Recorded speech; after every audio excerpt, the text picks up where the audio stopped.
Alright, let's talk about the new ICO IOTA. We're just going to go through the white paper.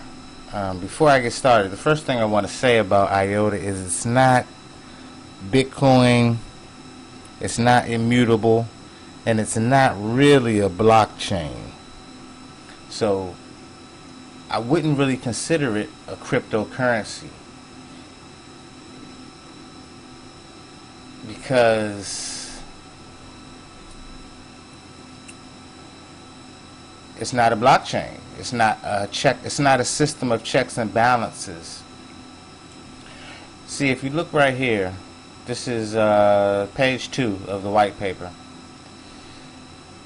It says, in general, IOTA works in the following way. Instead of the global blockchain, there is a DAG or a DAG, directed acyclic graph, which we call Tangle, which is, they're just making up a word. They're just making up a word for a common term. The transactions issued by the nodes constitute the site set of the Tangle. Let me skip over this. This is boring. But basically what they're saying, that this is my point right here.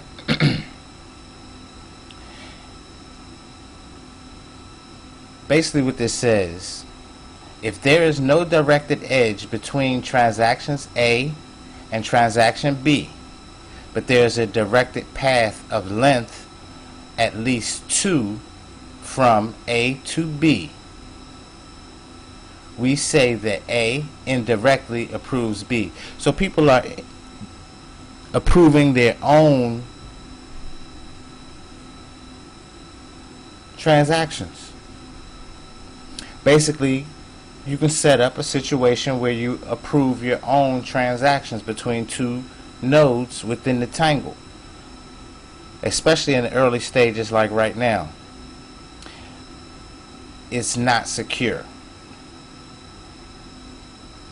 It is not a secure transfer of money. Yes, machine to machine is fine, but when you add in people and machines programmed by people,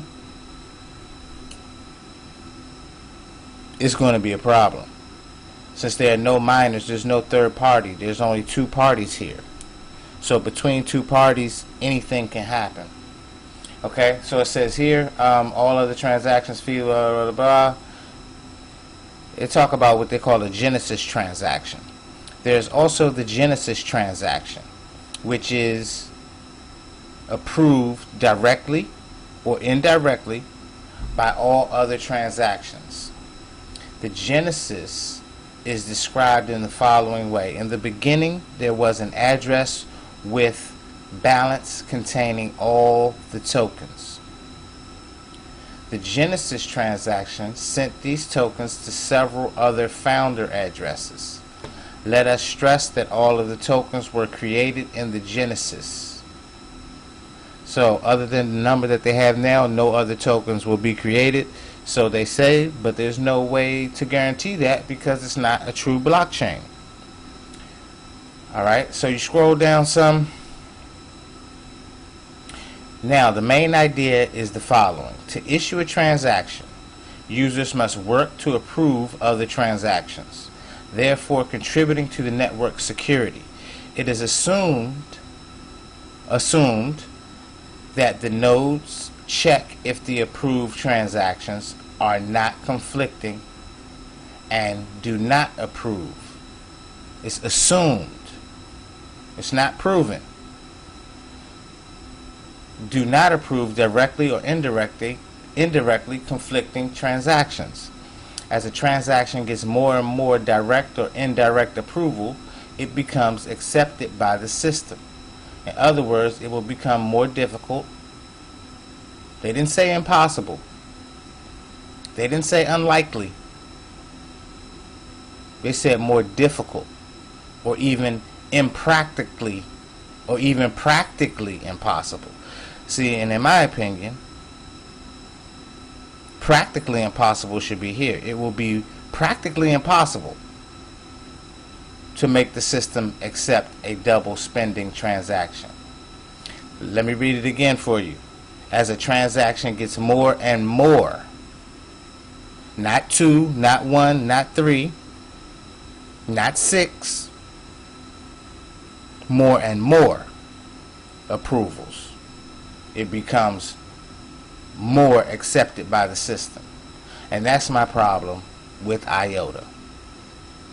And that's why I would say IOTA is just more hype. Now, don't get me wrong. As a long-term investment, I like the idea of what IOTA represents. I'll probably buy some IOTA, but not for my money.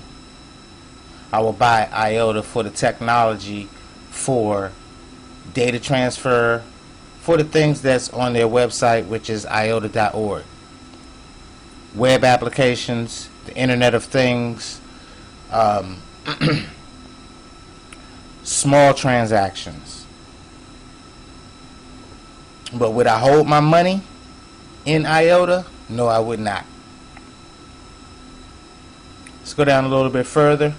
I haven't even, once I got to that point, I was done. I said, look, let me just go with it from the technology. So basically, to me, this is cryptographic database, semi-secure cryptographic database system, where it is a decentralized database. And that's the bottom line. It's a decentralized database where you do not hold the keys. You do not run the software. You hold a key, but you are not in control. And that concerns me because they're comparing it to Bitcoin. It is in no way as secure as Bitcoin.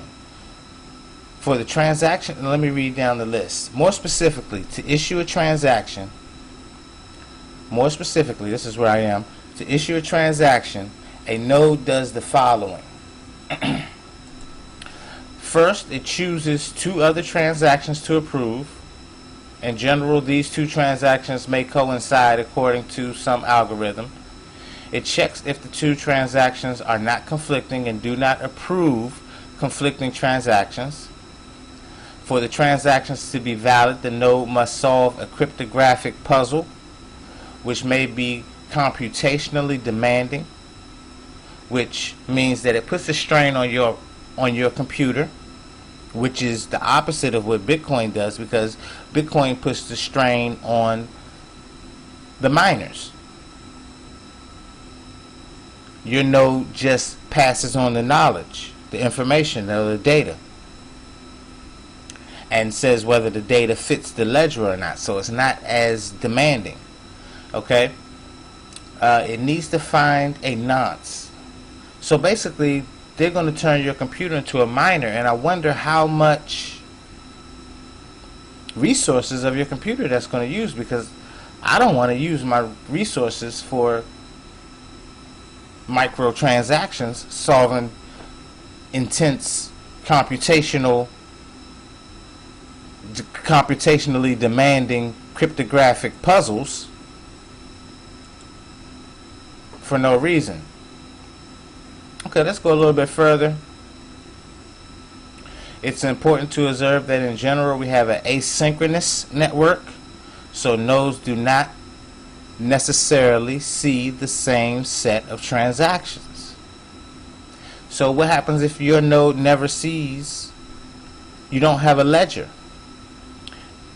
The nodes do not have to achieve consensus on which valid transactions have the right to be in the ledger. All of them can be there. It doesn't say all of them are there, which in Bitcoin, every single transaction is in the ledger. If it's not in the ledger, it was not a transaction. I have a problem with that for my money. But for turning on my stove when I'm not there, or making, just constantly, I don't know what this would be used for. If it's not secure, what is it used for? It's just another frail system. We're building another system of frailty, it looks like to me. Okay, let me get back focused. Okay, the nodes do not have to achieve consensus on which valid transactions have the right to be in the ledger. All of them can be there, but in case there are conflicting transactions, they need to decide which transactions will become orphaned. That is, eventually not indirectly approved by incoming transactions anymore. So what happens if it's approved and then it's unapproved? The main rule that nodes use for deciding between two conflicting transactions is the following.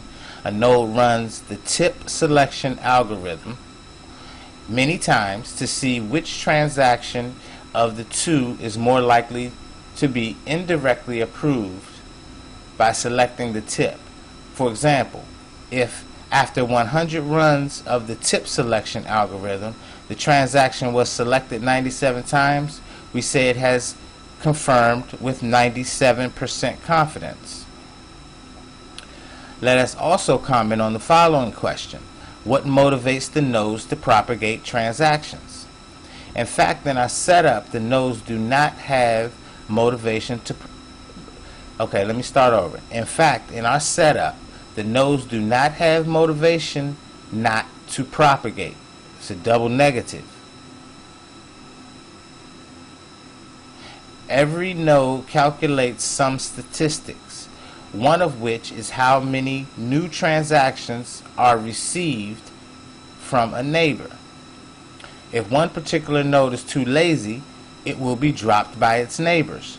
So even if a node does not issue transactions and has hence no direct incentive to share new transactions that approve its own one. Let me start over. This is throwing me for a loop here. And hence no direct incentive to share. Okay, so even if a node does not issue transactions and has hence no direct incentive to share new transactions that approve its own one,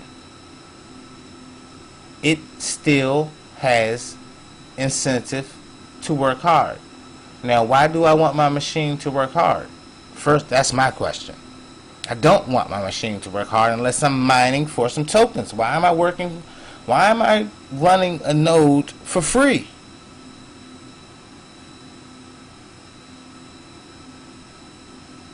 On the system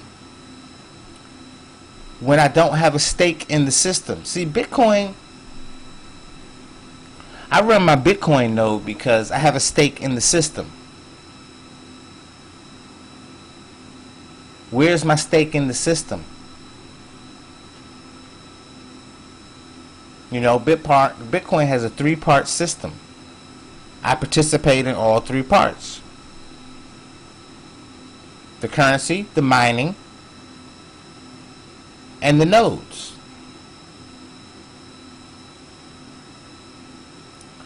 So my incentive to run a node is because I can run my transaction from the node. Their incentive to run a node is to have your own ledger, is to have your copy of a ledger. Well, my incentive in Bitcoin is to have my own copy of the ledger. It's a standalone unit. I can do whatever I want. Theirs is not a copy of the ledger because I may not have all the transactions on the ledger. So I cannot run this alone. It's exactly what it says. It's a tangled mess. That's just my opinion. Don't shape my opinion on it. But for the Internet of Things, as a decentralized database, which I believe that it is, I like it. For my money, no. In subsequent sections, after introducing some blah, blah, blah, blah, let's see if we get down to anything else. They're talking about attack scenarios, weights of nodes. Here we define, here we go, I'm right here. Here we define the own weight of a transaction and related concepts. The weight of a transaction is proportional to the amount of work that the issuing node invested into it. In practice, the weight may assume only values 3 to the nth, where n is the positive integer and belongs to some non-empty interval of acceptable values.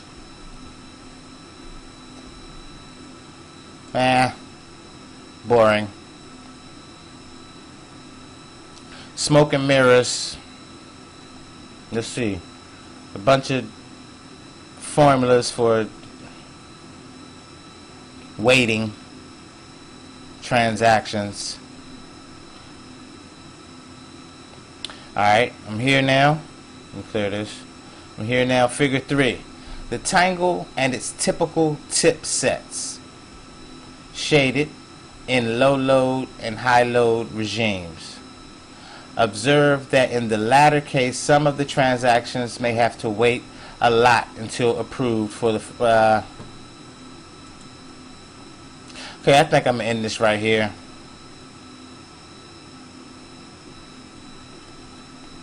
With IOTA.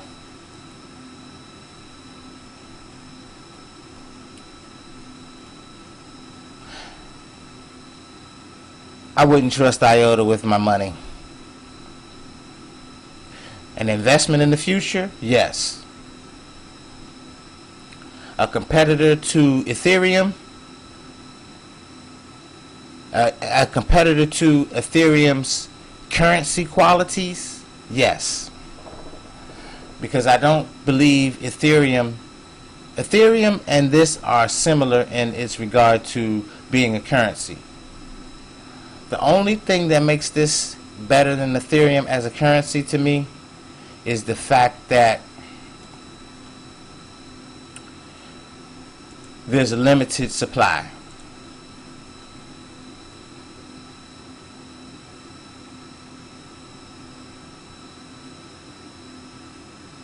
That's the main difference. Do I think IOTA has a future? Yes. Do I think IOTA has a future for regular people? No. But for your parking meter, when you put the quarter in the parking meter or you charge your parking meter and the system wants to turn switches on and off, for instance, toll booth or things like that, yes. Like Easy Pass, you can pay your Easy Pass, you ride through the Easy Pass, and the IOTAs are taken out. It's feeless. It doesn't really, the transmission is already encrypted, so the encryption doesn't really matter as much. The transactions are, I haven't heard anything about anonymity on here. Transactions being anonymous or semi-anonymous or anything of that nature. How fast is cumulative weight? Okay. They're talking about loads and low load and high loads to approve transactions. I mean, the wallet and the what would be the miner or the security system are built into one. It's a unique idea. It's a unique idea.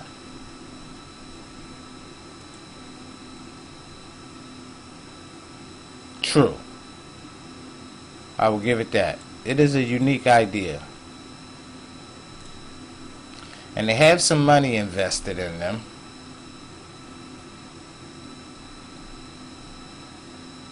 Too bad my screen doesn't open up so that I can get there, but this is IOTA right here.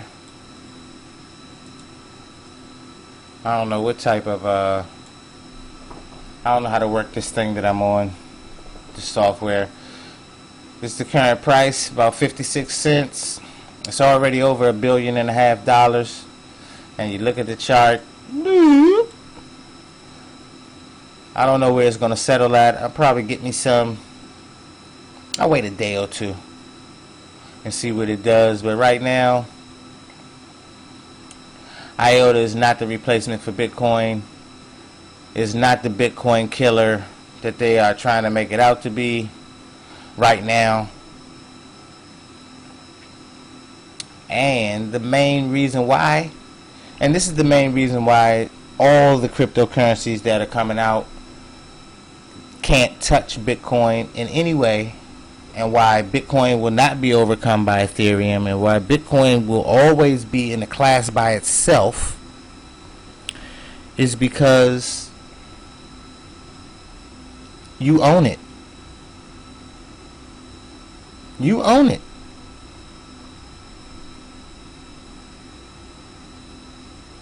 You own the software, and you own your miner, and you own your ledger. And if you want to make it your own, say if they change they could change whatever they want.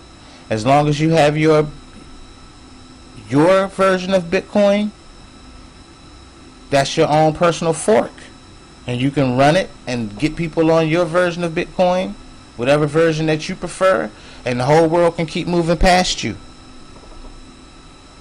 And you could set your own value in the worst case scenario and run your own ecosystem in the worst case scenario. Whereas here, there's no opportunity for that. And all the rest of them, is no opportunity for that, because it has no autonomy. There's no option of autonomy in any of the other systems. To me, IOTA is Ripple.